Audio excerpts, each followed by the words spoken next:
That's all. That's all. The other devotees, they come, they vote me out. They'll sit there, they will only be seeing me. Swami, your presence is sufficient. We will get our God. That's all. Because they can't bear any talks. It is beyond their ability.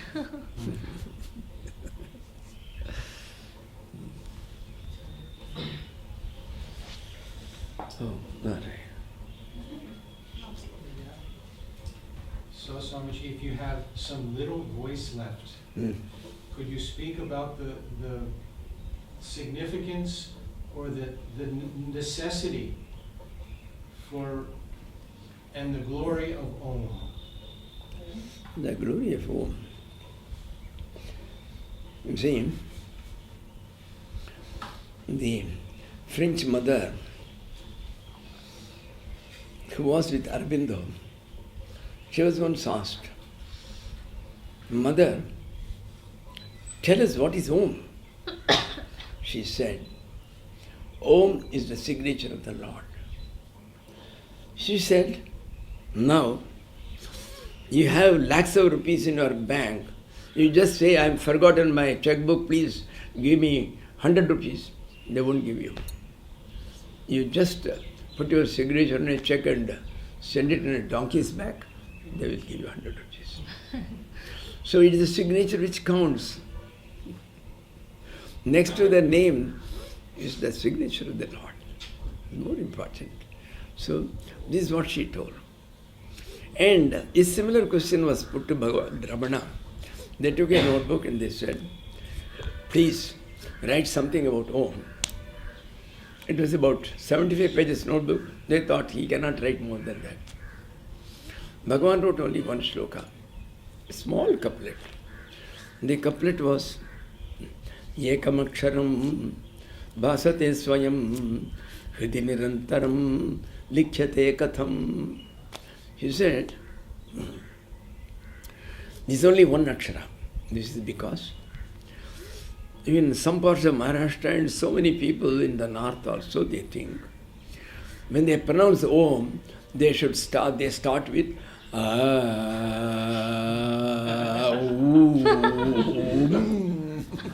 they say. See, they become three aksharas.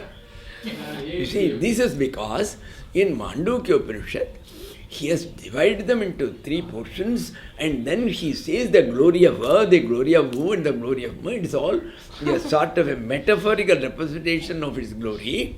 It has nothing to do with pronunciation. But people apply it, unfortunately. So Bhagavan started saying, hey, you should pronounce it as one akshara only. Om, the sorrow. Om. So that is essential. And this Om, we can pronounce it straight from the navel. How? Shardula Rutavati. How to pronounce Om? It comes in Pandiya Shiksha Shastra. Shiksha is how to pronounce Vedic hymns. So it contains certain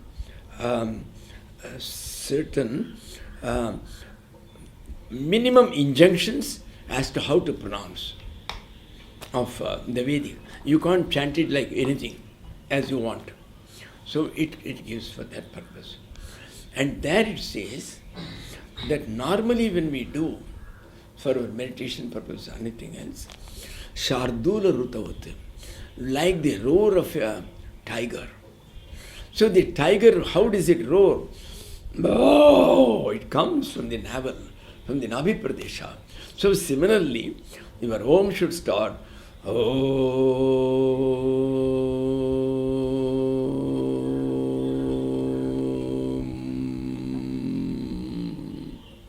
So it's a start from there. But at night time when their pronouns is all rarely used by anybody, but it says like the peacock. In the night, how the peacock, how it does Sarigama Pada Nisa, Ni is called Nishada. So it sings from here. Om. from here, cerebral. And normally, whatever we are pronouncing, we pronounce from the lungs. Everything is from the lungs because we don't even take our breath down below. We send it away. No, this portion doesn't need food is enough for it. I don't want yar. We don't yar it. That is there. That is unfortunate. So, this is the thing. Now he says, where can you go and find it? This home. Yay. Bhasate swayam. You can't find it. It comes. It is a self-light. That is, in other words, it is that which reveals the entire world to us. We are not aware of it. Because Om contains all the three gods. It contains God with form, God without form. It contains all the three worlds. It contains everything you can think of. In Mandukya Upanishad, it starts with that. Om ityeritikam sarvam. All this entire world is only Om. Because they say, the Big Bang theory says, the entire world came out of a Big Bang. But unfortunately, it's a wrong principle because when there was no world, there is nobody to hear. So what do you mean by a sound or a bang? See, when the bang, if at all it should take place, the sound is only a hearing by you. It's a reaction of your ear. The trees do not make any sound. When the tree falls, this is one of the questions in the MBA. They ask the people, the candidates. Now, they say, there is a forest. There is absolutely no animal, nothing, no being, no man, nothing is there. A very big banyan tree, which is so big, it occupies about, I think, about 1,000 tree space. It falls. Then will there be a sound made? This is the question. There cannot be a sound made. Sound is only, it just falls, that's all, nothing else. But while falling, the reaction to it is called the sound here, in our ear. So when there is nobody to hear, there cannot be a sound. So there cannot be a bang when there is nobody. So this is the ultimate anyway. So, now coming to that, Bhasate Swayam. So it is the one which started first. It only creates the world, so it reveals the entire world in its light. When a torch is able to show everything, to see the torch, you bring another torch and see this torch. So it is self-lighting. It is Swayam Prakasha. So in the same way, the Lord, He reveals everything else, that Om, and it reveals itself also at that time. So when you see, and that's the thing. So for other than, for sannyasis and monks, it is told, he requires no mantra, simply the pranava or Om alone. Why it is called pranava? Namyante esmai kama. It comes in Taittiriya Upanishad. All the desires and all that came before Om, and then they say, Tata, thank you very much, it prostrate and go away. And that is all the kama, all your desires, namyante, they come and do pranam to you. This comes in Taittiriya Upanishad. So that is why it is called pranava. Prakashena namante. All the other people simply do like that and go. This is something special, where all the desires they leave you. When once you are with Om, simply thinking of Om, all the desires, everything will go away. Only Om alone will remain. This is one beauty of it. And there is practically all the main Upanishads, out of the 10 Upanishads, at least 4 to my knowledge, they all deal with Om. And in Taittiriya there is a big paragraph. Apart from the Mandukya, the Taittiriya is a very big paragraph. He says, Om is everything. You start everything with Om. You end everything with Om. In fact, among the sannyasis, the practice is, we don't call him Mr. Kodan Raman. We will simply call him, Om, come here. Om, are you going to the market? So everybody is called Om. And suppose you ask a Swamiji, will you take jalebi? Om. So for everything it is Om. There is there. only when you ask whether you want muruku, he will keep quiet. He won't say Om. That is there. So, now, then that Om it says, so, Om Itya Apyesha Vyeta Shavinti Omiti Samani Gayanti Ogum Somani Sastani Sigamsati Omitat Bhadra Pratikaram Pratiganati Omiti Brahma Prasauti. Like that one full para is on Om. That is there. Brahma, when he starts Srishti, he says Om, and then the entire Srishti came. He didn't take and make one Rohini, put some 2 eyes, nothing. Simply, it's all Sankalpas, that's all. So the same thing. So, Om is used for all purposes, like people, so that your mind should be seeped in Om, if not in God, because in God you may get quarrels. I am a Vaishnava, I won't take Arunachala's name, I am this thing, and it is told for a Vaishnava, Hastina Tadyamanopi Nagache Shivamandiram. See, the Vaishnava philosophy says, supposing there is you are pursued by a big elephant, then on the way a big Shiva's temple comes. Be trampled under the foot of this elephant. Don't go and seek shelter in the Shiva's mandir. Nagache Shiva Mandiram. Don't go there.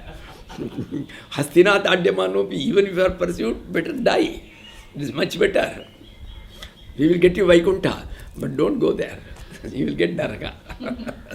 So, like that, these things were there. So, Om is absolutely, it has nothing to do with anything, neither with Vaishnavas, nor Shaivas, nor with Muslims or anything. And the beauty is, Swami Ramtirtha, once he met 32 mullahs, that is the high scholar priests of Islam. They came to meet him, perhaps at Lucknow. Then he asked them one question. They were all well versed. In Quran, there is one heading with which it starts. Then the Quran starts. In the heading, there are only 3 letters. One, Alif, Lam, Mim. That is, Alif means A, Lam means L, and Mim means Ma. So, what does it mean? Then all of them told unanimously, sir, the entire meaning of Quran was revealed by Allah to Muhammad alone, but he kept these 3 words to himself. He said, this will not be revealed to anyone. Then Swami Ramtirtha told, I know it, I will tell you. He said, you people know Arabic grammar. In Arabic grammar, no doubt, first is A, last is Ma. But in between is La. So he says, when La comes between the two, it should be pronounced as Oo. It is A, Oo, Ma, it is Om. And he quoted, now Nizamuddin. So Muddin, how do you write? He says, M, then you put La. You don't put Oo. Nizamuddin, but you pronounce it as Mu, Nizamuddin. Then they all agreed. Yes, that's true. So, it's everywhere. Om in some form is there. In all somewhere, there is there. Even the word Amen is perhaps, the Om sound is there somewhere. See, people, they all say, I don't want to force things, but anyway, these are all things which are there. Because in the entire world is Om. There is no, it doesn't belong to any religion. So you cannot say Om belongs to only these people. And there is some Benson, Dr. Benson, he was a Shishya of Maharishi Mahesh Yogi. He subjected a group of people to the exposure of a continuous chanting of Om for a number of days. Say for 3 months or 6 months, whether eating or whether they go to the bathroom, they were always being bombarded with the sound of Om. And before they went, all of them, they were tested for their metabolism and all these things. And they found, number 1, a number of viruses which were kept there in tubes, many of them died when they were exposed to Om. And number 2, they say that metabolism of all the people, they improved by 200%. That was there. And that Dr. Benson is still alive. He's somewhere in California, like. And is a Shiksha of Maharishi Mahesh Yogi. I mean, still alive means I know about 8 years back. Since then, I do not know anything about it, about the world. That is there. So, this Om has got everything.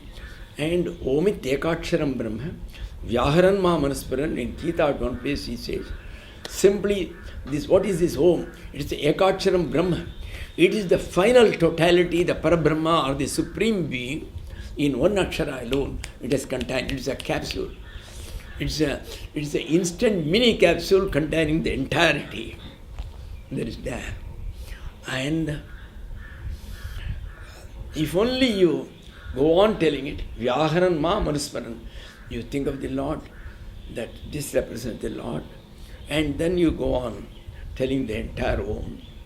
Then he says, you will reach me, you will get moksha, you will join the totality. So this is what is told in Gita. So Om is all powerful.